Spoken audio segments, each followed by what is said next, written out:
Sarap, no? Sarap.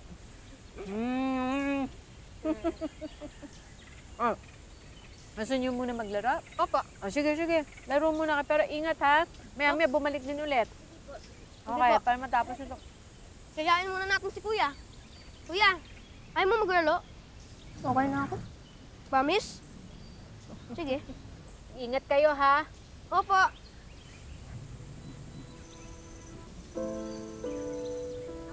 Boy, hindi ka ba nag-i-enjoy? Kasi hindi mo naman to ginagawa dati, di ba? Ngayon, kahit paano may pera tayo, so dapat nag-i-enjoy ka na. Naiisip ko lang po si Papa. Natatakot pa rin po ako sa kanya. Pero, kamusta na po kaya siya? Mama, di mo na po ba talaga mahal si Papa?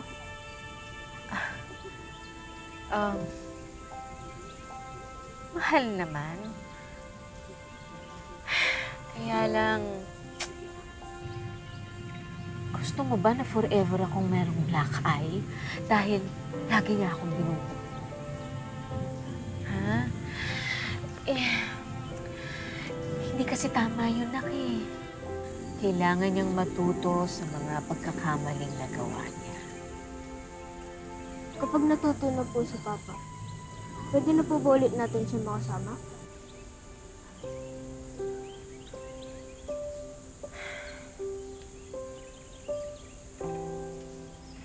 Tingnan natin. Sabi niya, Mama, walang bawian. Kapag nagbago si Papa, sasama na ulit tayo sa kanya. Talaga? Habang tumatagal, lalong namayagpag ang karera ni Buboy sa bakuran ng GMA sa mga programang Zydo, Jezebel at Zorro. Dahil siya'y minor de edad pa, si Noemi ang nangasiwa ng kinikita ni Buboy sa pag-aartista. Hanggang sa... Wala. Ano ba naman yun, Vanji? Akala ko ba tubong lugaw? Di ba literal kasi lugaw ang binibenta natin? Ang laki-laki na ng ininvest namin dyan. Tsaka, Vanji, ito lang inaasahan namin kasi walang trabaho si Buboy, walang bagong project.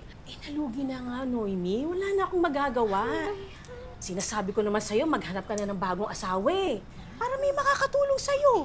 Kesa naman, iasa mo lahat kay Buboy, di ba? Ay, Badge, sorry parang hindi naman kailangan ni Mama ng ganun. Tsaka, stress ka naman, Ma. Dahil din sa investment mo, lugi. Okay lang yan. Ganun talaga, huwag masyado may stress. Kung masyado ka may stress, nagre-react sa mukha yan, tatanda ka, lalabas mga wrinkles. Ay, ayaw. Ayaw. Ay. Oo. Dapat, smile lang. Yung pera, ikitain yan, Ma. At alam ko naman na hindi mo papapayaan yung pera natin. Kasi boyfriend ko. Ay, ako na. Sige. Dito pa.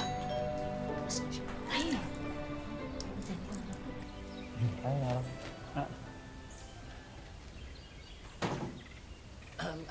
Ano po yun? Magandang araw po. Tiga-bangko po kami. Dito po ba nakatira si Noemi Villar? Nanay ko po siya. Mga repossessor ho kami. Nandito ho kami para personal namin kunin yung sasakyan na niloan ng nanay mo sa bangko. Ilang buwan na ho kasi siyang hindi nakakabayad eh.